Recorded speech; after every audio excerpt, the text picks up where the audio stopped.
Olá, eu quero convidar vocês para refletir sobre um assunto que tem ocupado meu pensamento. E é um assunto que envolve certa expressão da masculinidade, tá? E a forma como as mulheres são tratadas.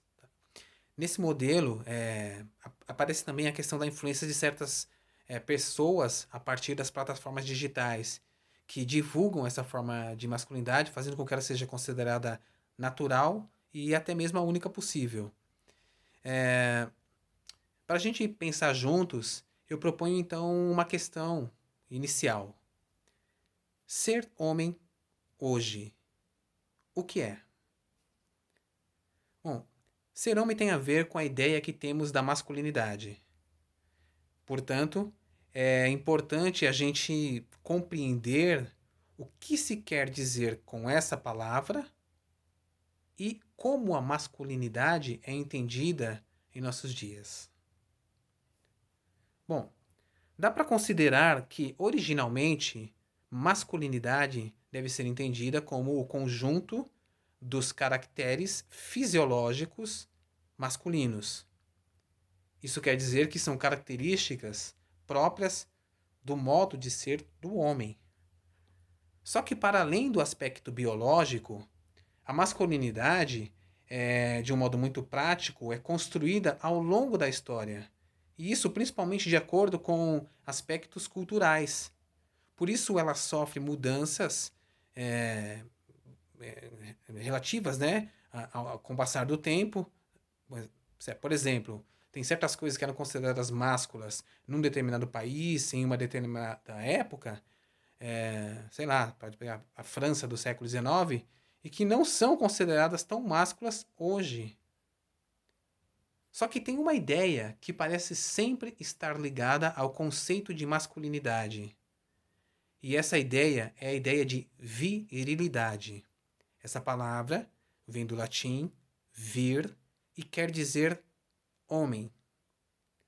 Isso é importante porque em quase todos os tempos a virilidade foi associada à produtividade.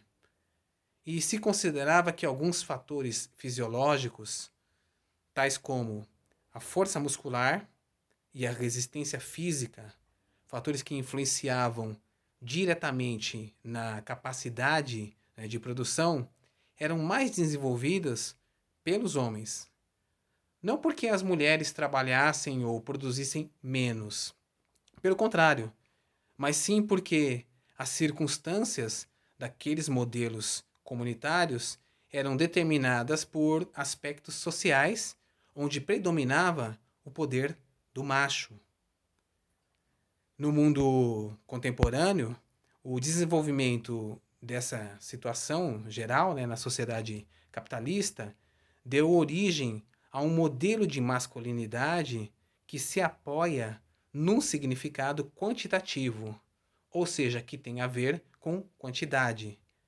E isso colocando a perder o quê? Colocando a perder o significado qualitativo, a perda da qualidade. E isso alimenta e fortalece o que hoje tem sido identificado com a expressão masculinidade tóxica. Bom, então precisamos perguntar o que é essa masculinidade tóxica? A masculinidade tóxica é um modelo predominante de masculinidade que tem por objetivo a manutenção do domínio dos homens sobre as mulheres.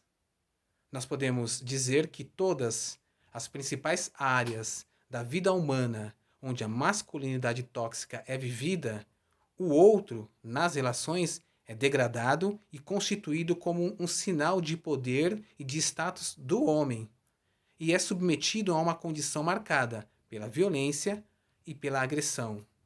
E para piorar essa condição, nem sempre ela é compreendida como um grave problema que ela realmente é. Primeiro, porque às vezes a violência não se mostra publicamente como violência física. Segundo, porque a objetificação é naturalizada, ou seja, tratar alguém como objeto passa por um comportamento natural. E terceiro, mas não último, claro, é porque as maiores vítimas da masculinidade tóxica são silenciadas por muitos mecanismos de opressão. Bom, é importante destacar que as maiores vítimas da masculinidade tóxica são, é claro, as mulheres. Mas mesmo os homens não escapam ilesos em relação aos efeitos corrosivos desse comportamento, né, bizarro, né? Acho que tem uma outra pergunta que a gente pode fazer e que é importante, né? Qual é o modelo de masculinidade alternativo para a masculinidade tóxica?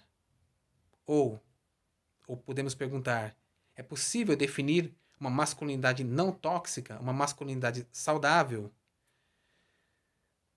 Bom, como a masculinidade no sentido conceitual e prático é construída no tempo e de acordo com a cultura, eu penso que não é fácil essa tarefa de definir o que seria uma masculinidade saudável.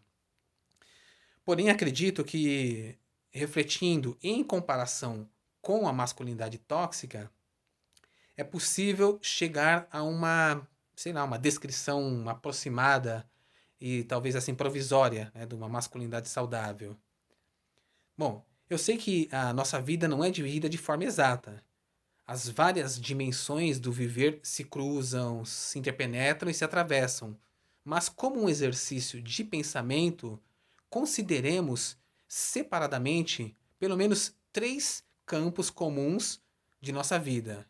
Primeiro, o campo sexual. Segundo, o campo dos conflitos. E terceiro, o campo profissional. Juntando com o campo profissional, eu vou também trabalhar o campo do lazer, tá? Que aí fica mais fácil de fazer a exposição. Bom, sobre a relação ou a conduta sexual, a masculinidade tóxica considera como principal elemento o desempenho, que é medido de forma numérica. Enquanto a masculinidade saudável deve destacar o quê? Deve destacar as emoções que estão envolvidas na relação. Sobre os conflitos, a masculinidade tóxica procura acabar com eles por meio da força, essa força bruta. E isso desde o modo verbal até a agressão física. A masculinidade saudável, por sua vez, buscaria pensar sobre as situações de conflito e resolvê-las através do quê? Através do diálogo. Em relação ao trabalho e ao lazer, a masculinidade tóxica tende a dividi-los de forma sexista, ou seja, ela considera que há coisas para homens e há coisas para mulheres. Inclusive, sempre seguindo esse modelo binário.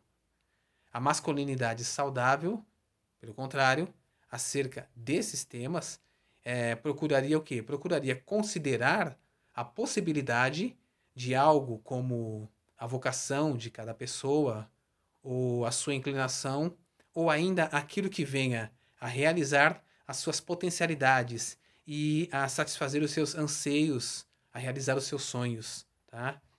Bom, como eu disse, todas essas considerações são bem provisórias e muito aproximadas também, tá? Não, de modo algum eu pretendo ter esgotado o assunto e nem mesmo afirmar se ela detém uma verdade absoluta sobre o que está sendo dito. Essa postagem surgiu como uma consideração sobre a forma como algumas pessoas chamadas, conhecidas como celebridades de internet, né, têm espalhado e reforçado o modelo da masculinidade tóxica, quer consciente ou quer inconscientemente.